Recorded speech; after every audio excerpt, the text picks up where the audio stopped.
to find and that's what Cheryl said. Come on in there. We're waiting on you. We're waiting on you. We said we weren't going to start till you got here. In the name of Jesus. Yes, indeed. We were looking at the Mizpah. And so we actually look at it. It was no, I'll wait.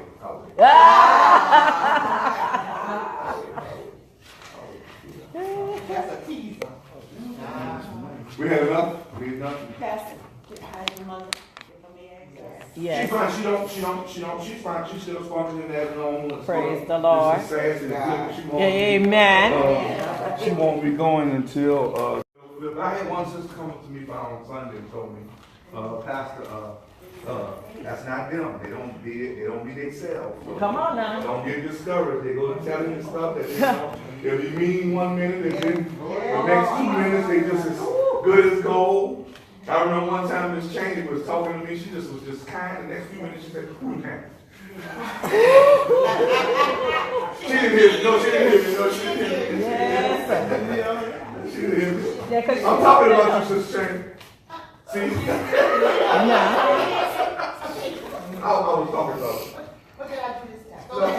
Nothing. We talk too much. Nothing. You know I didn't say that. Nothing. It's just you got to pay attention to Bible study. You never know what might come. Oh boy. Oh, that's a nice way.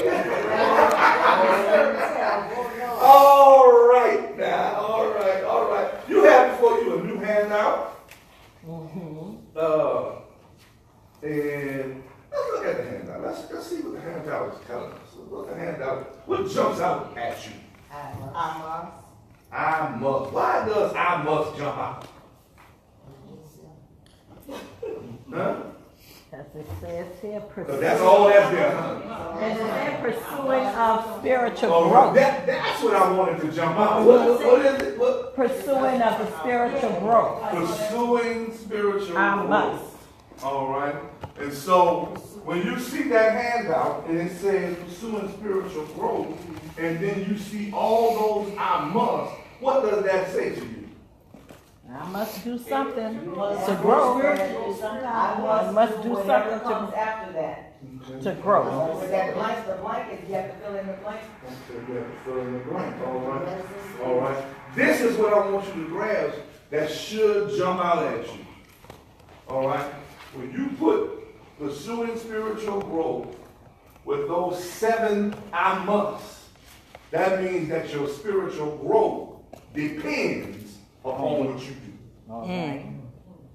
We can't blame our lack of spiritual growth on somebody else. And we can't depend on someone else for us to grow spiritually. Amen. Okay. We have to go after it. And to pursue something means you're reaching for it. You're chasing after something. All right? You have a target, you have a goal, and you're seeking it. All right? And so we're going to look at, first of all, we're going to look at our corporate text. Anything else you see about that? Anything else you see on that handout? I know it's a skeleton, but sometimes skeletons cause you to see things. Yes, well, it also says, I must. Right. It doesn't say that It's somebody personal. else has to do this. Right. It's personal. It doesn't depend on anybody else but you. Yep. You have to do it. All right? You have to get up and get to Sunday school. You have to arrange to get the Bible study. You have to go home and do your homework. Hallelujah. You have to read your Bible. You have to spend time in prayer. It's all about what you're doing. And too often times we blame other people for what we don't have when we didn't do anything to get it ourselves. All right? All right. Let's look at the text. Look at the text. Matthew chapter 19, verses 16 through 26. It's a very familiar narrative. I'm going to read it from the New King James Version. First time I want you to hear it. And then we'll all look at this together. All right. And it reads, now behold, one came and said to him, good teacher, what good thing shall I do that I may inherit, well, that I may have eternal life? So he said to him, why do you call me good? No one is good but one, that is God. But if you want to enter into life, keep the commandments. He said to him, which one? Jesus said, you shall not murder, you shall not commit adultery, you shall not steal, you shall not bear false witness, honor your father and your mother, and you shall love your neighbor as yourself.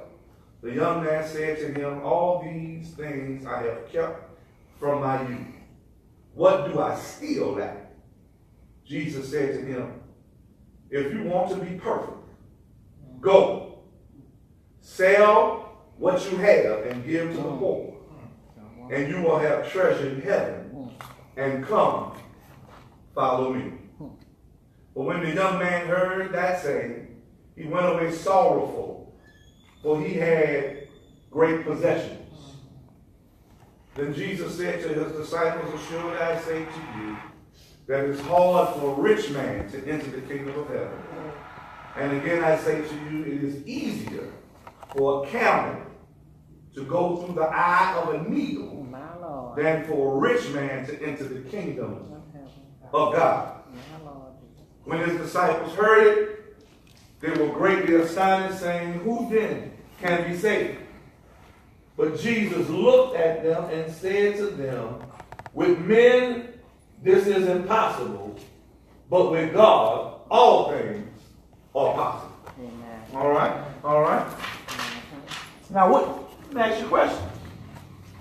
What jumps out there? All right. You must keep this command. Okay. All right. Anybody else? Anything jumps out? All right. You're so perfect. And he thought he was so perfect. He thought he was so perfect. All right. Then you would do these other things I asked you to do. Okay. All right. All right. Okay. All right. Anybody else? Just come to me and we in our focal text, Matthew 19, on the top of the hand. All right. Anyone else? Anything jumps out? Anything jumps out? Easier for a camel to get through the eye of the needle Okay. than for a rich man to get in heaven, meaning you want to follow me, but give all your possessions away, give it to the poor, Okay. and then come follow me. He couldn't do it. Okay. All right. Okay. All right. Anybody else? See anything else? All right.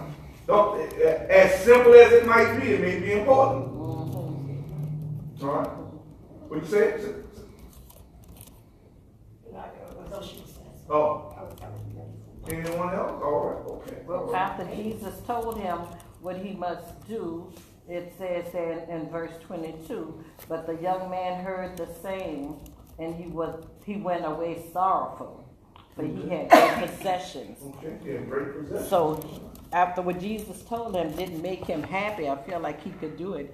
It made him sorrowful because he didn't want to lose what he gained, his possessions. Right. Then Jesus says, with men this is impossible, but with God all things are possible. Okay. Now, what was Jesus talking about? Was he talking about the possessions? Was he talking about going through the eye of a needle?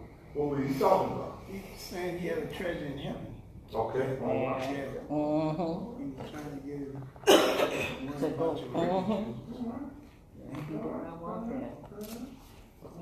Okay. Now you notice what the disciples said in 25. They said, well, who can be saved? And that would prompted Jesus' statement that with God. All things. Because they wanted to know who can be saved. All right. All right. Anybody see anything else? We're going somewhere some thoughts.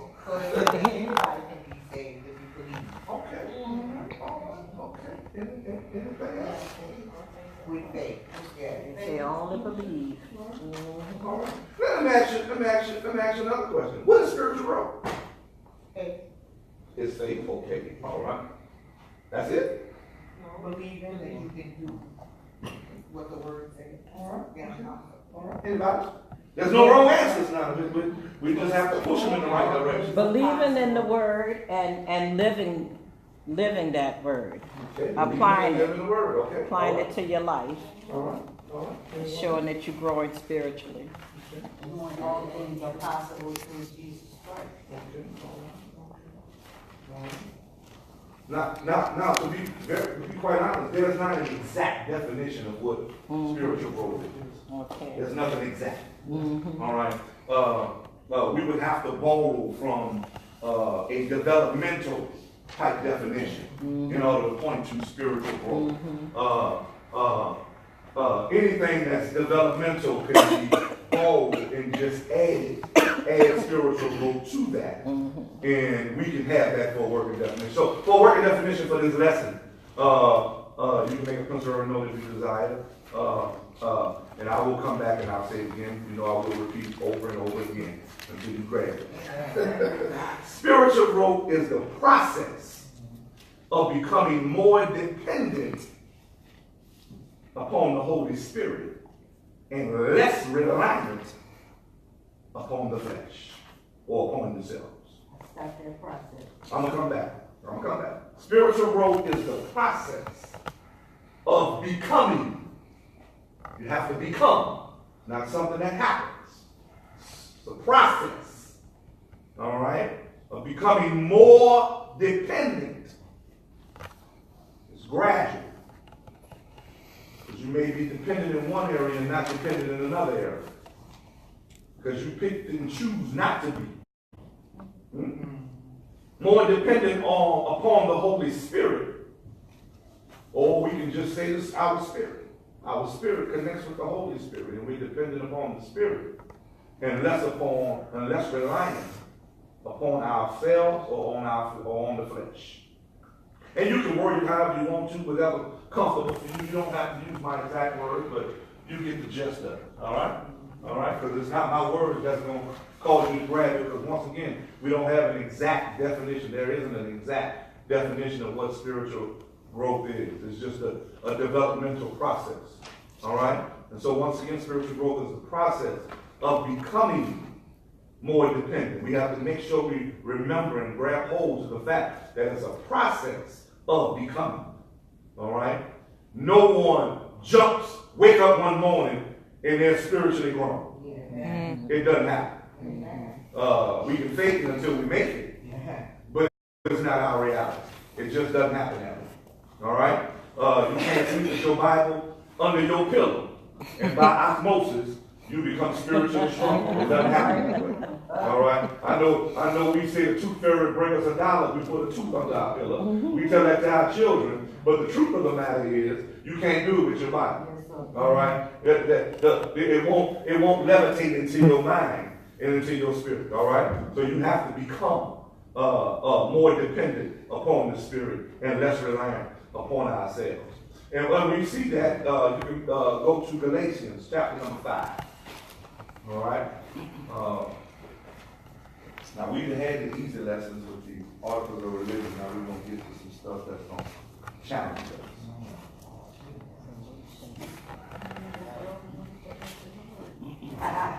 So we're gonna definitely flip back and forth in our Bible. And we're gonna have much to deal with. It certainly is. I like when y'all use y'all table of contents.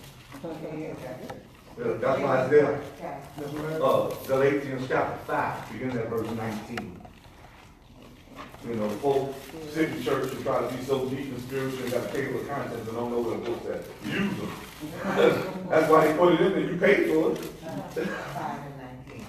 Nothing wrong with it. Now the works. That's spiritual growth right there. Mhm. All right, Galatians chapter number 5, beginning at verse 19. Look what it says. It says, now the works of the flesh are evident, which are adultery, fornication, uncleanness, lewdness, idolatry, sorcery, hatred, contentions, jealousy, outbursts of wrath, selfish ambitions, dissensions, heresies, envy, murders, drunkenness, rivalries, and the like. That means this is not an exhaustive list. Come on There's now. more stuff. Yes, Lord. Stuff just like this that we just did, that he just didn't name at the time. Then he says, of which I tell you beforehand, just as I also told you in time past, that those who practice such things will not inherit the kingdom of God. But the fruit of the Spirit is love, joy, peace, long suffering, kindness, goodness, faithfulness, gentleness, self-control. Against such there is no law. And those who are Christ's have crucified the flesh with its passions and desires. If we live in the Spirit, let us also walk in the Spirit. Let us not become conceited, provoking one another, envying one another. Now, I need you to know some things before we just shove off. He starts off by saying that the works of the flesh, the works of the flesh. That means, when, and the contrast is, in 22, it says, but the fruit of the Spirit. Do you see the contrast? All right? We're working when we're in our flesh. The phrase, the works of the flesh is not simply indicative of our physical body. All right? But is inclusive of our mind, our will, as well as our emotions. When it talks about the works of the flesh. All right? It's inclusive. It's just not our physical body that it's dealing with. It's dealing with our mind, how we think. It's dealing with our will or our wants, what we want, what we desire. And it also deals with our emotions, what moves us. All right? That's when it talks about the works of the flesh. It's referring to the immediacy of the dominant and demanding tendencies that the sin-subjected faculties of our humanness, our flesh, how it is always seeking to satisfy its sensual desires, its desirous thirst for worldly lust and worldly possessions. In other words, our flesh is always working against our spirit. Our flesh is always working to gain stuff. Possessions. All that stuff that it talked about in the preceding verses that talks about the works of the flesh. Look what it says. The works of the flesh, they are evident. That means they don't hide. They're obvious. Yes, Lord. They don't pull any punches. They're going to do it all out in the open. You know how folks say, I'm grown. Ain't nobody going to tell me nothing. Y'all talking to me. Look, adultery. Look at it. Fornication. Uncleanness. Lewdness. Idolatry. Sorcery. Hatred. Contentions. Jealousy. Outbursts of wrath. So I can stop right there. They're evident. You can see them when they're working. You know when folk in the flesh, when folk just have a tantrum for nothing at all. Oh my God. Come on, talk back to me. Yes, sir. You know something wrong when folk have the selfish ambitions, want to step on everybody's head so they can get to the top. My Lord Jesus. Come on, talk back to me. We family. We can talk. Drunkenness. Yeah, I'll get that too.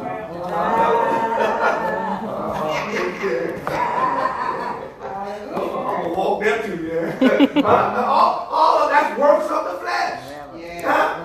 Because the flesh desires those things. Then it says, and the like. That means if I didn't name it here, it doesn't mean that it's not works of the flesh. Then it says, but the fruit. Look at the difference. That means that you don't produce it and you don't have to do anything. It's a product of the Spirit. Yes. Come on, talk back to me now. You don't have to do anything. The only thing you need to do is stay connected to the Spirit. If you stay connected to the Spirit, you will have these produce productive in your life. That's what it's saying. It says look, it points to the pace process that promotes patience and requires a constant refreshing Thank you, of our Lord. mind, our will, our wants, Thank you. and our emotions, of which will result in us bearing the produce of the Spirit. If we stay connected to the Spirit and we refresh our minds, because our minds have the tendency to run to fleshly things. Come on, talk back to me now. Huh? You give yourself a little time. Your mind around here, you can just reread your Bible. And somebody call you with the wrong conversation. Y'all ain't talking to me. Boom. You talking to us, though. What about your will? What about your will? What you want? Oh, yeah. Huh? Oh, Huh? yeah. You just came out of church. Huh? Sister Henry just led a song, shouting in the choir stand, popping on the tambourine. But then something happened. Oh, boy. Now her will and her wants is looking in a different direction. Come on, talk back to me now. Yes, Lord. Huh? Come Huh? on now. What about our emotions? Yes, Lord. Huh? Come on now. Huh? Huh? Don't push me, because I'm close to the edge. I'm about to lose my head. It's like a jungle sometimes. It makes me wonder. Come on now. Yes, sir. I know. Yeah. So we have to stay connected. We have to refresh. Yes, Lord. Huh? It's a daily refreshing. Yes. Jesus, when he in the model prayer, he alluded to the fact, he said, give us this day our daily bread. Huh? You know why he said give us our daily bread? Why do you think he said give us our daily bread? We need that. We need it daily. We need it daily. But why do we need it daily? So we can stay. Let me put it where you can grab. Let me put it where you can grab. When you eat fish with bones in them, parents always made sure you had some bread. Yes, they did. Yeah. Yes, they did. Come on, Pastor. And as much as the fish was filleted, they still may have a small bone That's right. in the fish. And in the event you swallow a bone, the first thing you're told is to eat The bread. y'all with me. And the reason why you eat the bread is because the bread will be heavy enough to sit on top of the bone to push it down, watch this, before it dissolves by the saliva that's in your body. Yes. Oh, you hear that? Yeah. Huh? And so when we go through life, there are fish bones out there That's gonna come and get you. that sometimes get caught in our spiritual throats. My And we Lord. can choke to death if we don't take our daily bread. My Lord. Come on now. Oh, Lord, that's And so we have to make sure that we're refreshing our mind. Amen. That we are refreshing our will, our wants, our desires. That we're refreshing our emotions. James said when temptation comes, it's not because something happened that's out of the ordinary. It's because you were drawn away by your own lustful desires. Don't talk back to me.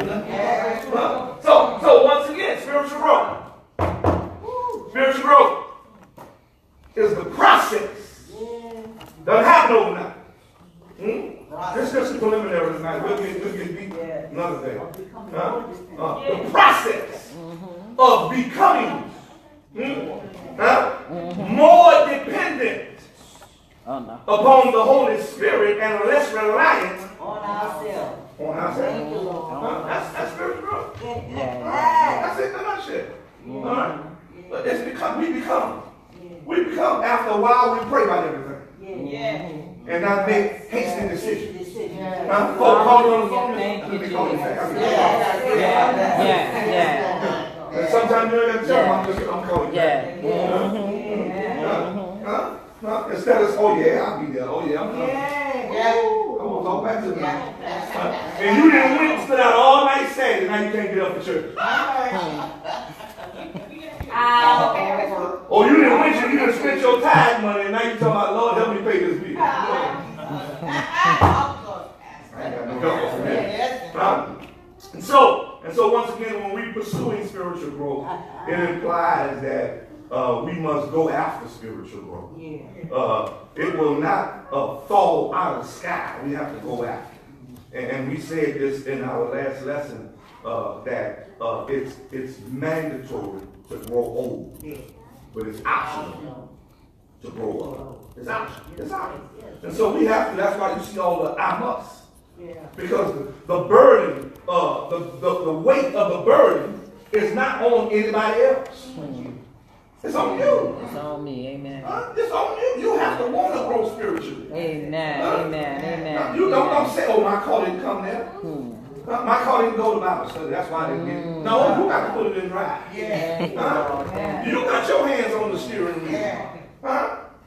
So we complain and we say, well, oh, I didn't come because so and so was there. I just don't like them.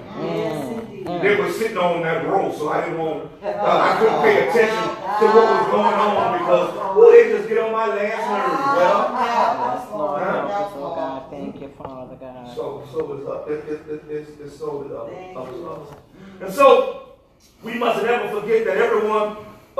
When we come to church, we mustn't, even when out on our workspace or wherever we go, Sister Rowland just mentioned that folk on the job, she don't even know if they go to church. She mentioned that in her testimony and her declaration on this evening. But we must never forget that everyone is not on the same spiritual level of spiritual growth. Amen. And the importance of spiritual growth is not viewed the same by everyone else. All right? You may not be on the same level with somebody else. Huh? Amen. And you shouldn't look down at someone because they're not on your level. Amen. Help them. Bring them up. That's right. Help Talk them. to them. Yeah.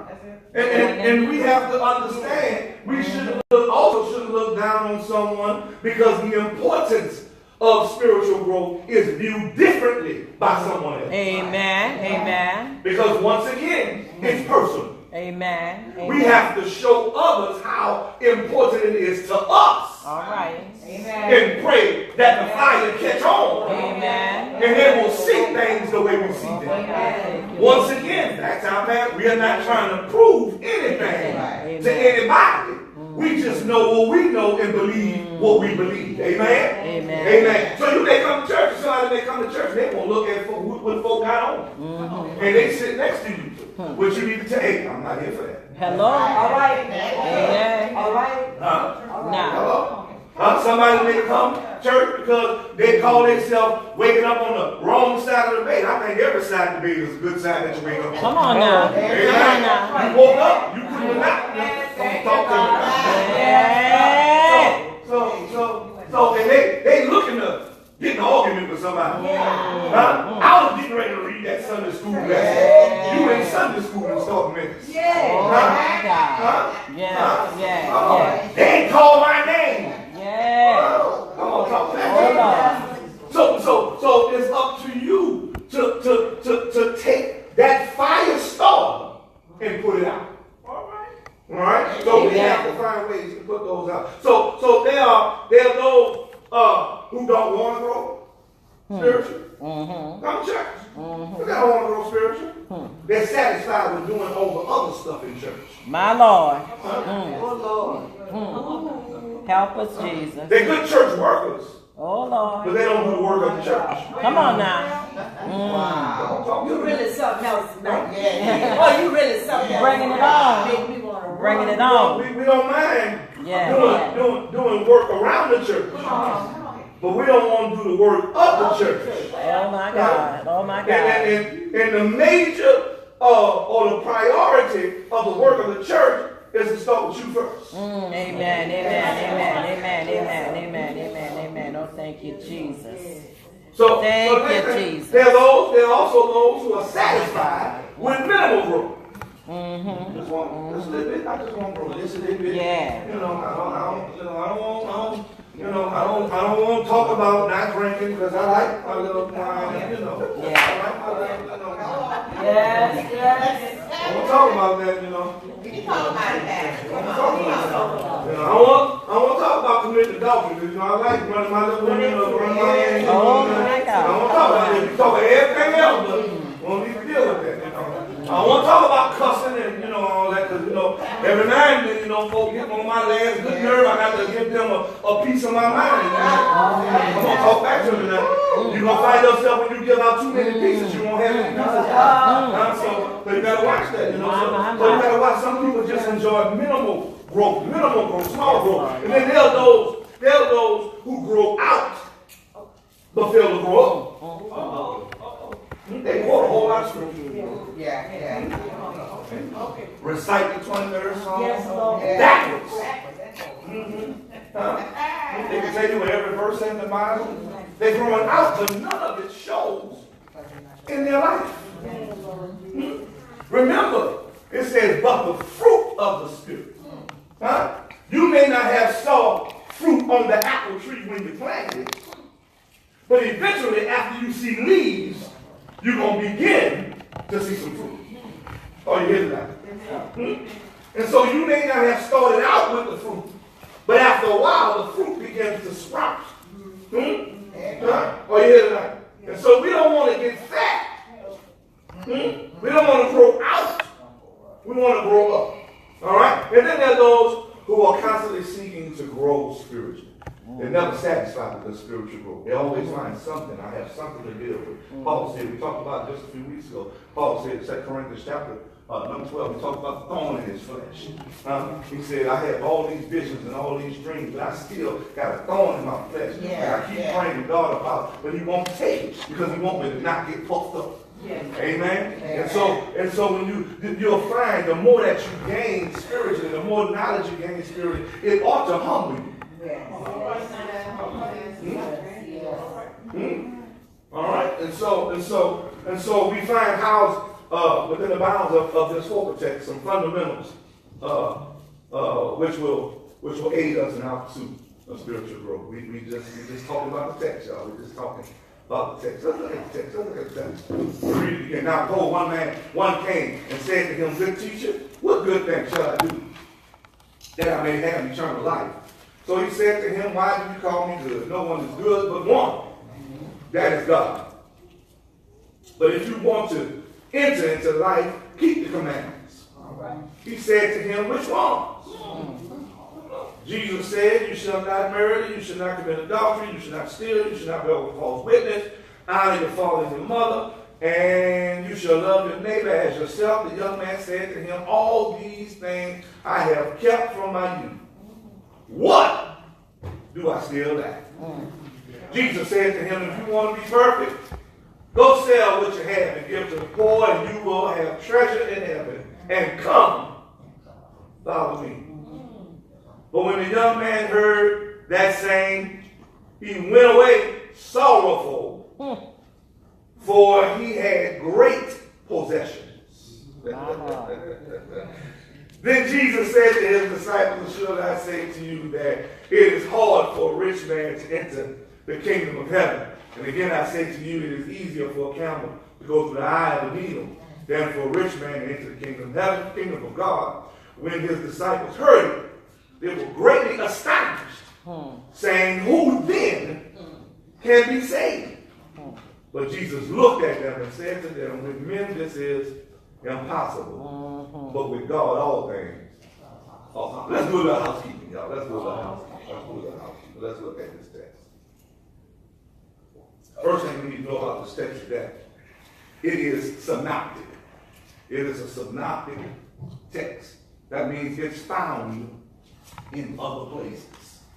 All right? This narrative, this incident that Jesus dealt with this young fellow, this rich man, this young man, can be found in the Gospel of Mark, chapter 10, verses 17 through 27. It also can be found in the Gospel of Luke, chapter 18, verses 18 through 27. Once again, can be found in the Gospel according to Mark, chapter number 10,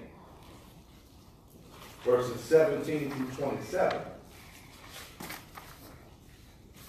And also in the Gospel according to Luke, chapter 18, verses 18 through 27. Now, the reason why I tell you that is because each gospel writer has different language that they use. So you may find one with a different word than the other. All right? For instance, I believe it's Mark. Look at that. In Luke identifies this young man as a certain ruler, which means he was in charge of some stuff. All right? And so the second thing we need to know that not only is it a synoptic narrative, synoptic is spelled SYNOPTIC.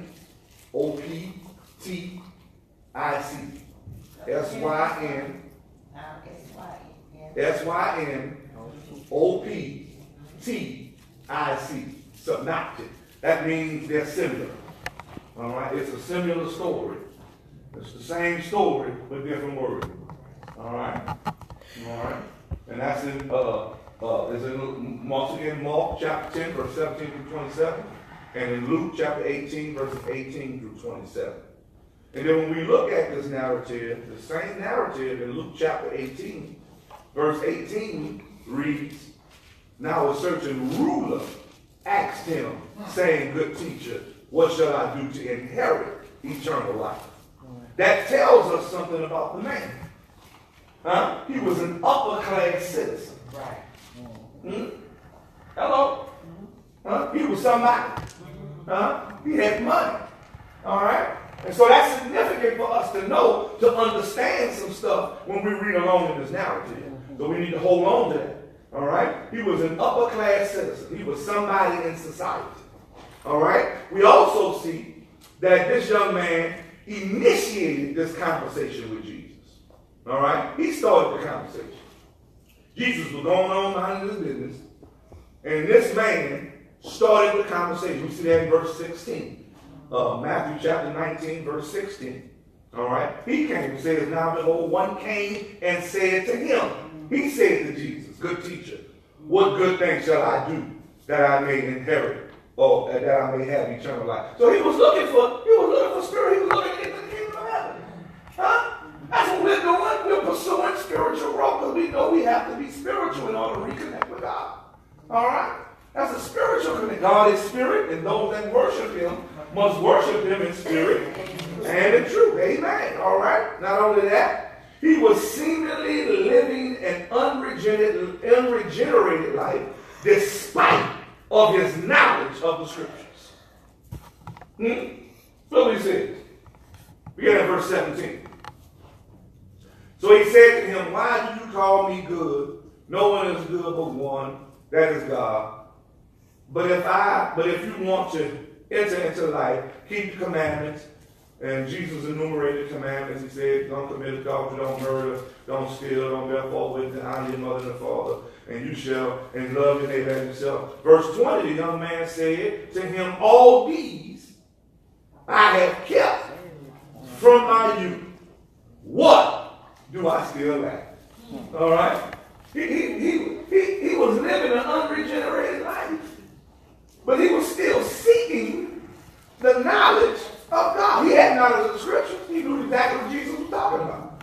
He knew Jesus was referring to the commandments. He knew what Jesus was talking about. He said, "I kept all of them from my youth." Huh? I was in the youth choir. I was a YPD. Huh? I was a part of the rag. I'm grown now. He said, "I kept all that from my youth." Huh? Huh? Then, now watch this now. The next thing we see is that he was not willing to sacrifice what he had for what he wanted. He was not willing to sacrifice what he had to get what he wanted. Look at verse 21. Jesus said to him, "If you want to be perfect," this is what you want. "Go sell what you have and give to the poor, and you will have treasure in heaven, and come, follow me." But when the young man heard that saying, he went away sorrowful, for he had great possessions. Then Jesus said to his disciples, "Should I say to you, that it's hard for a rich man to enter into the kingdom of heaven.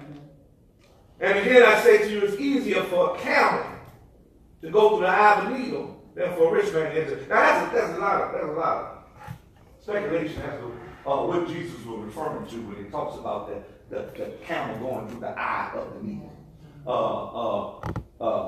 There's no structural, nor is there any architectural evidence that there was supposed to be a gate, a side gate, into the city of Jerusalem. And it was called the eye of the needle because of how small it was. And in those days, most travelers traveled by camelback. Right. All right? And in order for that camel to get through that gate, that camel's load had to be unloaded.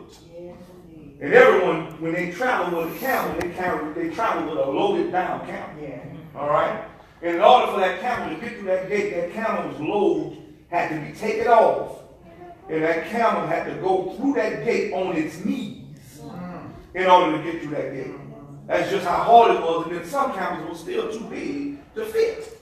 That's speculative. That's what some historians say. But there's no evidence that there was a side gate. But there is the actual needle, sewing needle. And we know that a camel can't fit through that eye. And we know how hard it is to get that thread through that eye. And so either way, when we take either examples, we see, watch this, that the man didn't want to unload his load. Lord help me. I hope y'all see what I'm saying. He was traveling with a camel load. But he refused to take that load off to go through that small gate to humble himself, to get on his knees, to get into the gate. Yeah. Y'all ain't saying that. Yes, sir. Yes, sir. And so that's what some of the speculation is. And also, we know how tedious it can be to sit there when you want to get something sold, a mere button, and you rationing. Y'all ain't talking to me. Yes, sir. And you trying to get that thread through the eye of that needle. And what Jesus is saying, it's hard to do, because then he comes back and he talks about it may be hard for men, but it's easy with God. Come on, talk back to me. So then we see also in this text, it says that God is the true source of our salvation. We find that also when we look at verses 25 and 26. It says, when the disciples heard it, they were greatly astonished, saying, who can be saved? The reason why, let me just pause there, because the reason why they were saying who could be saved, because those who were the upper class of society were looked upon as those who were guaranteed salvation. And the reason why they were looked upon as having guaranteed salvation is just like folk in the church, is that they respected folk who had more.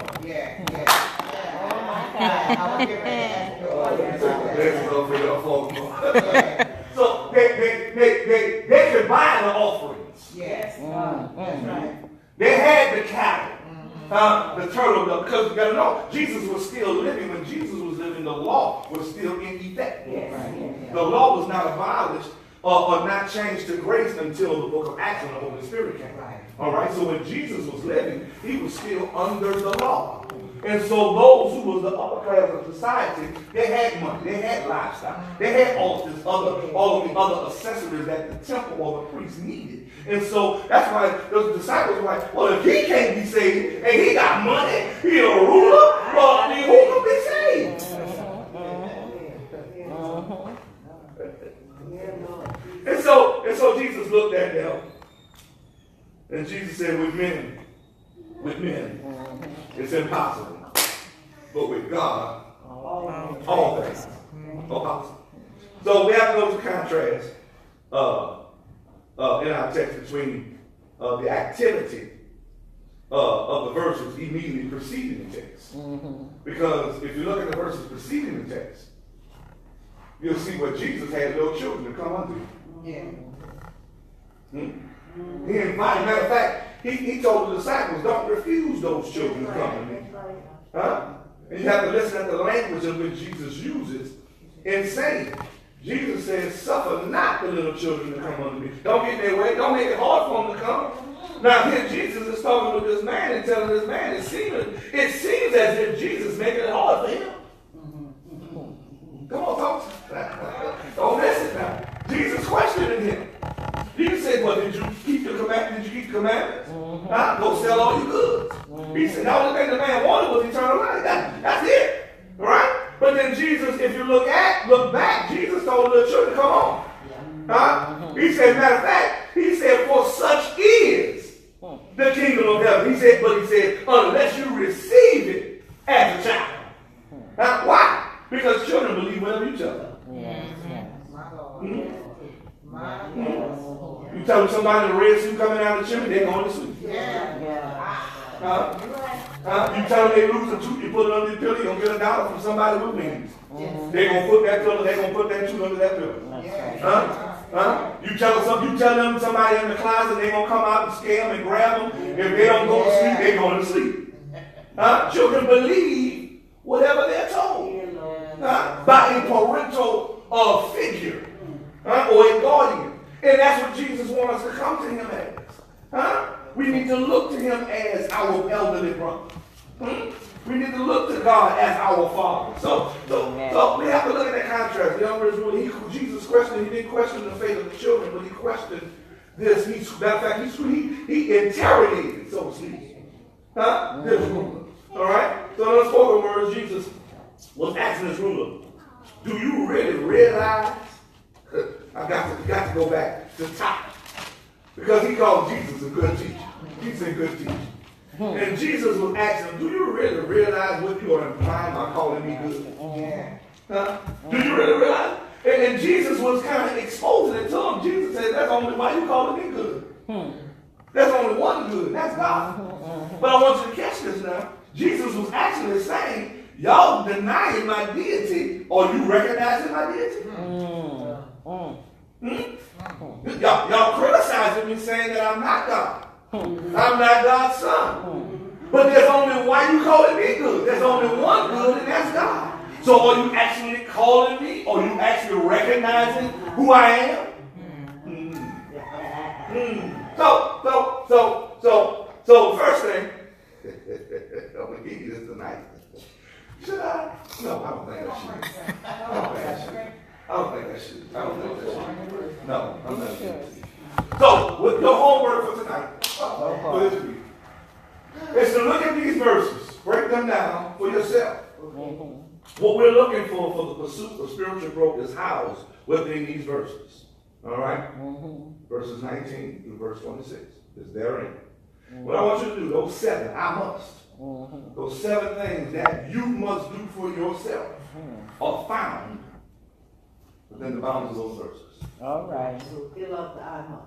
And I want you to find out what you must do, according to what Jesus told him. And then we'll come back and we'll compare and we'll look and see if we see the same thing.